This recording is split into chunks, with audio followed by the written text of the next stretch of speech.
a study from the charity Help Musicians has revealed that the music industry is one of the last sectors to recover from the pandemic, with 83% of professional musicians unable to return to regular work. Well, a lack of funding as well as a lack of stage confidence and low mental health are being cited as reasons musicians are struggling with the post-pandemic music scene. Dr. George Musgrave is a lecturer in music and entrepreneurship at Westminster and Goldsmiths University of London. Joins us now. Thank you very much for speaking to us.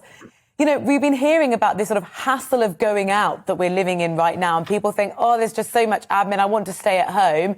Presumably, that is contributing to the idea that musicians performing, that's still struggling.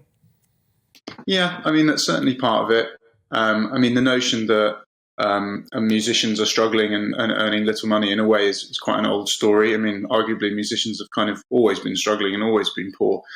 The questions, I suppose, is in what ways the pandemic and other associated phenomena have kind of contributed to that feeling and exacerbated it.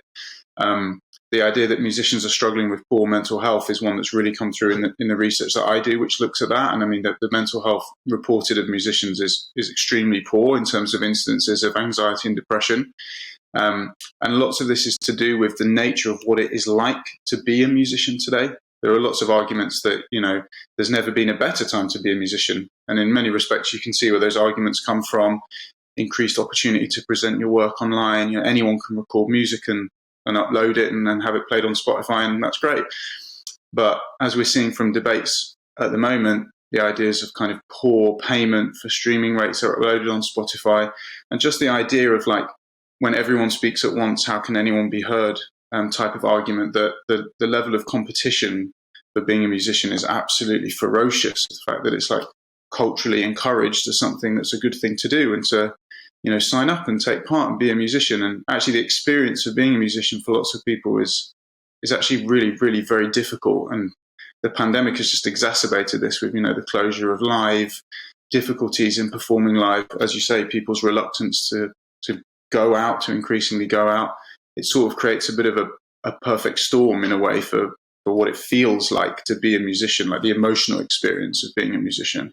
Yeah, it's a difficult one, this, isn't it? Because it's sort of underlined by the disparity. You look at the huge wealth of your Ed Sheerans and your Adeles, and then at the other end, of the real end of the music scene, you've got 9 in 10 musicians earning less than £1,000 a month. And in many respects, musical work has often, well, maybe even always been like this, in that it's a kind of superstar economy, in much the same way, I suppose, like being a professional footballer is a superstar economy. You know, you have lots and lots of people struggling or earning low amounts in kind of lower league teams, and then a couple of kind of superstars. The challenge really in music is this notion that it has kind of been democratized and kind of culturally encouraged as a kind of viable mechanism for young people to kind of participate in. And, you know, in many respects, like, that's a good thing, because it encourages a kind of diverse range of people making music, and more people are making music than ever before and uploading it and sharing their music, and that's great.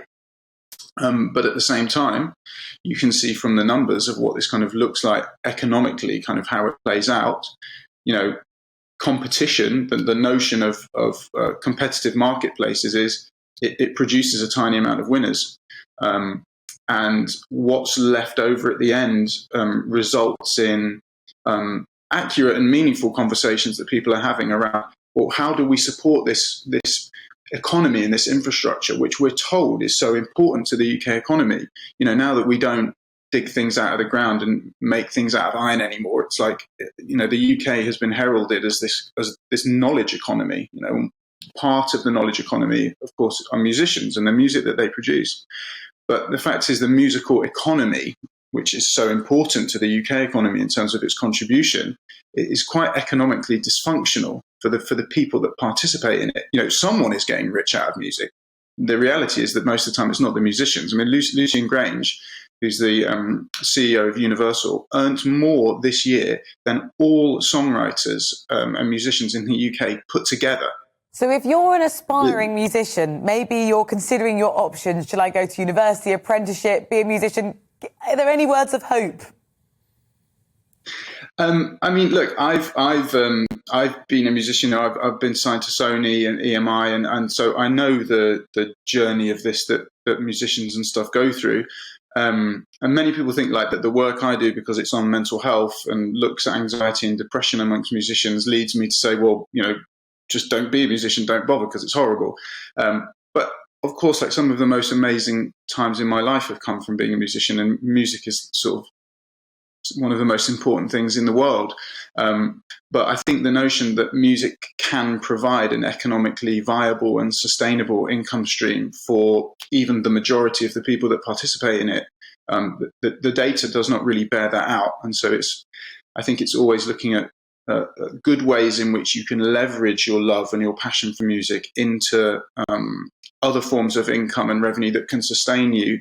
Because the numbers suggest that for many, it just won't pan out as a kind of viable income mechanism. And that's a kind of brutal economic reality that has psychological impacts as well.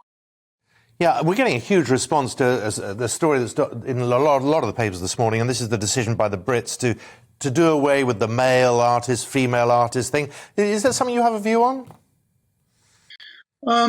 Not particularly, to be honest. Yeah, I'll be honest, since I've heard it, I haven't really given it an inordinate amount of thought, to be honest. Well, that's a common view as well. It's just something I thought as we had you on, we might just bounce it off you, but it's got a lot of people quite hot under the collar as well. But it's really interesting to hear what you've got to say. And obviously, we all hope things get better for everybody, not just in the music industry, but all industries after this nightmare pandemic. But thank you very much for your time.